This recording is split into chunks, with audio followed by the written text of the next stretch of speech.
Magandang umaga sa inyong lahat. Narito na ang lagay na ating panahon ngayong araw ng Lunes, April 22, 2024. At narito nga ang ating inaasahang magiging lagay ng panahon sa kasalukuyan base sa ating mga latest satellite images at mga datos. Meron tayong low pressure area pero nasa labas ito ng Philippine Area of Responsibility. Actually, malapit po ito sa equator at hindi natin ito inaasahang magiging bagyo.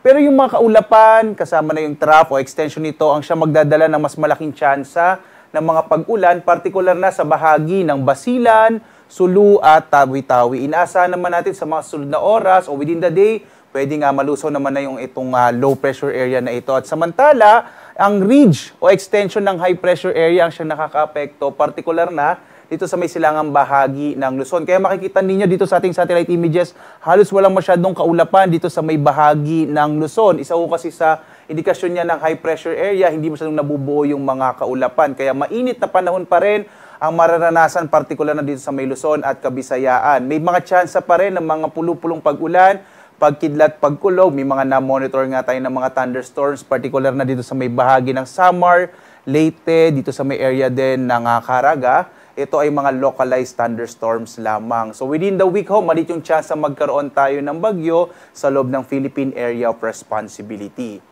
Tingnan natin dito sa Luzon, makikita natin ang lagay ng panahon kung saan pulupulong mga pag-ulan, pagkilat pagkulog pa rin ang mararanasan sa malaking bahagi ng Luzon at mainit at tanghali pa rin ang ating maaring maranasan kung saan agwat ang temperatura natin sa lawag na sa 26 to 33 degrees Celsius. Sa bahagi ng Baguio, 16 to 27 degrees Celsius. Sa Tuguegarao, aabot hanggang 38 degrees Celsius. Sa Metro Manila naman, 26 to 36 degrees Celsius. Sa Tagaytay, 23 to 33 degrees Celsius. Habang sa Legazpi, nasa 27 to 33 degrees Celsius. Dumako naman tayo sa Palawan, Visayas at Mindanao. Dito nga sa may bahagi ng Palawan at Kabisayaan, mga pulupulong pag-ulan. Pagkilat pagkulog din ang mararanasan kung saan yung agwat ang temperatura sa Palawan, partikular na sa Calayan Islands, 26 to 34 degrees Celsius. Sa lungsod naman ng Puerto Princesa, nasa 26 to 34 degrees Celsius. Sa Kabisayaan naman, dito sa Iloilo, ang agwat ang temperatura natin, 27 to 33 degrees Celsius. Sa Cebu naman, 27 to 32 degrees Celsius. Habang sa Tacloban, 26 to 33 degrees Celsius. Mas malaki naman yung tsansa ng mga pag-ulan sa may bahagi ng Basilan, Sulu at Tawi-Tawi, dulot nga nitong trough o extension nitong low pressure area. Habang sa nalabing bahagi ng Mindanao, mga isolated rain showers and thunderstorms ang mararanasan. Agwat ang temperatura sa Zamboanga, 24 to 35 degrees Celsius yan sa Zamboanga City. Sa Davao City naman, 25 to 33 degrees Celsius. Habang sa Cagayan de Oro, nasa 26 to 32 degrees Celsius. Para naman dito sa tinatawag nating heat index, mangyari po tayong bumisita sa ating website pag-asa.doc.gov.ph.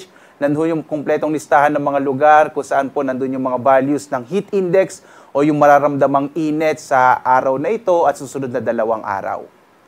At narito naman, makikita natin, wala pa rin nakataas na gale warning. Ibig sabihin, ligtas pa rin pumalaot ang mga sasakyang pandagat at malilit ang mga bangka sa mga baybayin ng ating bansa. Hindi natin inaasahang magiging malakas yung mga pag-alon kaya ligtas na pumalaot yung mga kababayan natin. Iba yung pag-ingat na lang kapag meron tayong mga thunderstorms, maaaring biglang lumakas yung alon ng karagatan. At narito naman ating inaasahang panahon sa mga susunod na araw. Dito sa Luzon, sa Kamaynilaan, Baguio at Legazpi, patuloy nating inaasahan ang mga pulupulong pag-ulan, pagkilat pagkulog in the next 3 days. Agwat ang temperatura sa Metro Manila, nasa 25 to 35 degrees Celsius. Sa Baguio naman, 17 to 27 degrees Celsius. Sa Legazpi, nasa 26 to 33 degrees Celsius. Dito sa Kabisayaan, mga isolated rain showers and thunderstorms din yung mararanasan. Kung saan yung agwat ang temperatura sa Metro Cebu in the next 3 days, 26 to 32 degrees Celsius. Sa may bahagi na Iloilo naman, 27 to 33 degrees Celsius, habang sa Tacloban, nasa 25 to 34 degrees Celsius. At dito sa Mindanao, mga pulupulong pag-ulan, pagkilat pagkulog pa rin ang maranasan in the next 3 days. Sa Metro Davao, ang agwat ang temperatura ay 25 to 33 degrees Celsius. Sa Cagayan de Oro City naman, 25 to 33 degrees Celsius, habang sa Zamboanga City, 24 to 35 degrees Celsius. Ang araw natin, sisikat, ganap na 5:38 ng umaga at lulubog, ganap na 6:11 ng gabi.